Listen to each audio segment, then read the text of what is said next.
In 1992, the country was open to multi-party elections and Jerry John Rawlings hit the campaign trail as the presidential candidate for the National Democratic Congress. The NDC has a vision of social development, economic justice, integrity, and accountability. As he spoke on the podium, this country is not going back. She's moving only forward. It was clear that JJ was still a man of the people. He continued to hold true to his beliefs that enabled him to rise up against the economic injustice of the 1970s. When we took over the reins of the economy, ladies and gentlemen, I thought so. Places like that were dead. AGC was producing what? Half or one-third the current volume. One-third the current volume. We have triple AGC's goals. When we started off with nothing but one thing, the truth and integrity. The truth and integrity. And this is what has brought this country out of the darkness. Now that we are beginning to see the light, with the responsibility and the duty of accomplishing what we set out to do we want to see the clock turn back? Do we want to see the clock turn back? After 58% of the population voted JJ for president, he was sworn in on the 7th of January 1993 to become the first president of the Fourth Republic.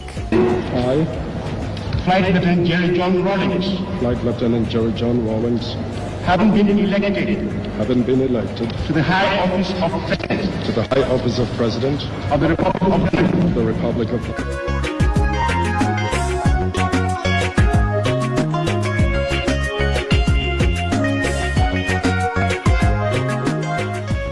And in 1996, President Rawlings and running mate Professor Atta Mills were on the road campaigning for re-election, which they won. This victory is not a victory to sleep, it's not a victory for laziness, but it's a victory to work even harder.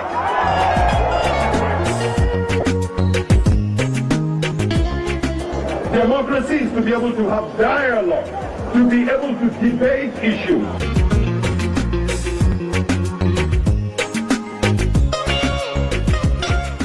Together with Cabinet, the President and Commander-in-Chief determined general policy of the government. He consulted with traditional leaders as well, which kept him in touch with the grassroots.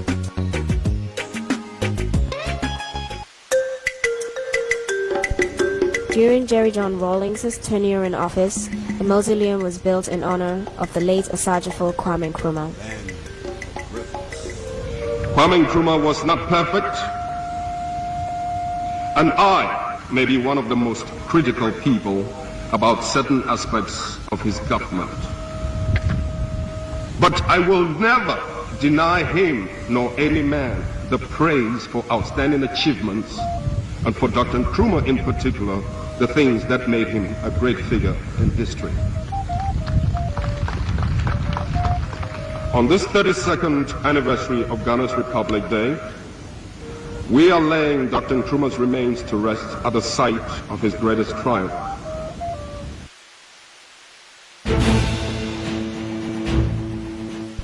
After 7 years of fighting in Liberia, stability was returned after Ghana contributed troops to a multinational force created to end the conflict. Jerry John Rawlings played an integral role in the final peace process, which was brokered through the economic community of West African states. The instability of Liberia is affecting the stability of the sub-region. It's making it difficult to attract investment. It's making it difficult, to improve the image of Africa. So I'm suffering, not indirectly, directly, both through the contribution of my troops to bring about stability and through the fact that, look, it's creating a wrong perception of Africa. So we have a moral obligation to do what we can to bring about the necessary stability, because we are all being judged, all of us, despite the efforts we're making, We're all being judged just by, little things happening here and there. I mean, quite frankly, I just don't think it's fair and right that Liberia, that used to be, a former colony of America, should have degenerated into a carnage of that kind. No Western country lifted a hand to assist her. And yet she didn't actually need that much.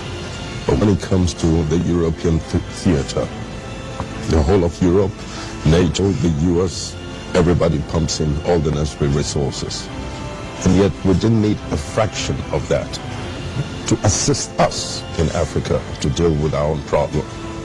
And it's not as if we were not making, our own efforts as members of the ECOWAS community when we put together some troops to move into Liberia and to stop the carnage. We didn't have enough resources. All we could, and being members of the UN, quite honestly, I mean, there was no reason why they could not have assisted us in a very humble way. And had they done so, we could have brought this Liberian situation under control a much longer time ago.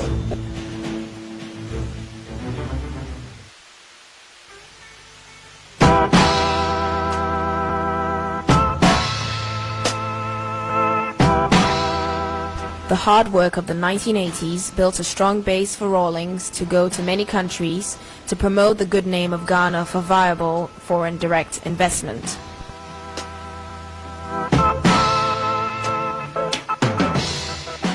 It might be going too far to say that we're hoping to become a trading powerhouse. We're only making our very humble effort. But the point is that precisely because of the political stability that we've enjoyed in this country, I mean, the world has virtually come to our assistance, led by the IMF and the World Bank, as well as some of the other Western communities, in order to help us lay the foundation for a developmental takeoff. We've used these resources to build roads, to extend electricity into as many regions as possible, and very soon there will not be a single district in my country that will not have energy. In other words, there will not be a single place in that country that will not be, potentially viable for industrial takeoff. Yeah. So that we virtually lay the foundation now for, developmental takeoff. You want businesses to come in. That's one of the reasons you're going around the country. Precisely. Yeah. And that's part of the reason why we're here. If I may use the word seductive. We're here to seduce as many American businessmen as possible to recognize that, for all the efforts that we've made, I think it's only obligatory on their part to do what they can to invest in my country. In the process, he was given awards and the keys to various cities